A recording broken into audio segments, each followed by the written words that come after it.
नमस्कार दोस्तों, कैसे हो आप सब। आजकल हर जगह ईवी चल रहा है। तो बहुत से फ़ायदे हैं, बहुत से नुकसान हैं ईवी के। तो मैं आपको इस वीडियो में आज भी यही बताना चाहता हूँ कि क्या फ़ायदे हैं, क्या नुकसान है। तो अगर ईवी की बात करें तो ईवी काफ़ी कॉस्ट एफिशिएंट तो है ही, पर संग में अब आजकल जो ईवी के रेट हैं वो काफ़ी एक्सपेंसिव हो चुके हैं। तो ईवी लेना समझदारी है या नहीं, ये तो टोटली आप पे डिपेंड करता है। जैसे मैंने अपनी पहली वीडियोज़ में भी कहा था कि अगर आपको शौक के लिए चाहिए तो काफ़ी अच्छी है, पर एज ए लॉन्ग टर्म देखा जाए तो है भी और नहीं भी है।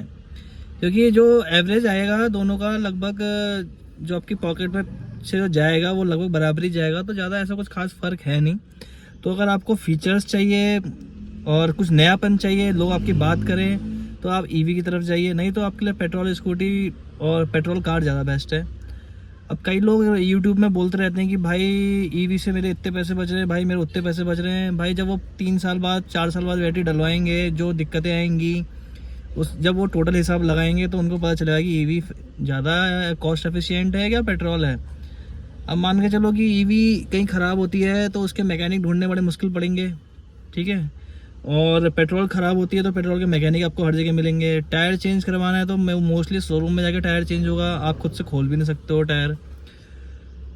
बहुत सी बातें हैं, बहुत सी चीज़ें हैं जो आपको गाड़ी कंसीडर करते समय बहुत चीज़ों का ध्यान रखना पड़ता है। कोई भी गाड़ी लें, देखिए कोई भी गाड़ी लेता है तो वो long term point of view से लेता है। तो अगर long term point of view से लेना है तो फिर आपको बहुत चीज़ें सोच समझ के रखनी चाहिए, जैसे कि कॉस्ट ऑफ मेंटेनेंस और पार्ट्स अवेलेबिलिटी, मिस्त्री मिलेंगे नहीं मिलेंगे, मैकेनिक अवेलेबिलिटी। ये कुछ चीज़ें हैं जो आदमी को सोचना और समझना चाहिए, चाहे कोई भी सी गाड़ी ले, बाइक ले, स्कूटी ले, कार ले। तो मैं अपनी वीडियो के माध्यम से यही कहना चाहूँगा कि आप कोई सी भी गाड़ी लेते हैं तो उस चीज़ का ज़रूर ध्यान रखें, इन 3-4 पॉइंटों का। और कोई भी गाड़ी तो आदमी long term point of view से ही लेता है। ऐसा नहीं कि आदमी 5 महीने के लिए, 6 महीने के लिए, साल भर के लिए लिया। भाई लॉन्ग पॉइंट ऑफ व्यू से लेता है, long term point of view से। तो इन सब चीज़ों का आप ध्यान रखिए और मैं आशा करता हूँ आपको ये वीडियो पसंद आई हो। मैं अपने चैनल के माध्यम से आपको ये समझाना चाहता हूँ, देखिए कोई पसंद कोई भी हो, आपके अगर मन दिल को छू रही है तो वो चीज़ ले लीजिए। अगर दिल को नहीं छू रही तो मत लीजिए। और अगर आपको अच्छी लगती है तो उसमें फिर ये आपको फ़ायदा देगी, इन लॉन्ग टर्म में नुकसान देगी, उसका कोई मतलब नहीं होता क्योंकि वो आपको पसंद है। और फीचर से प्यार है, ईवी की तरफ जाइए। Ease of maintenance, peace of mind चाहिए तो पेट्रोल की तरफ जाइए। 2 व्हीलर में तो फिर भी ईवी सही है, पर 4 व्हीलर में भाई आप देख लेना, क्योंकि 4 व्हीलर आदमी लेता है लॉन्ग ट्रिप्स के लिए। शहर में तो आदमी 2 व्हीलर से भी चल लेता है, पर चलो हम मान लेते हैं गर्मी में आपको 4 व्हीलर की ज़रूरत पड़ती है, पर भाई कितनी पड़ेगी।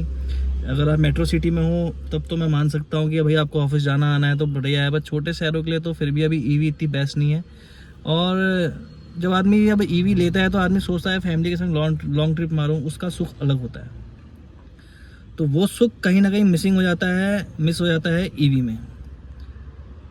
तो 4 व्हीलर के लिए ईवी तो मैं सजेस्ट नहीं करूँगा, काफ़ी ज़्यादा ड्रामेबाजी और चोचले भी हैं।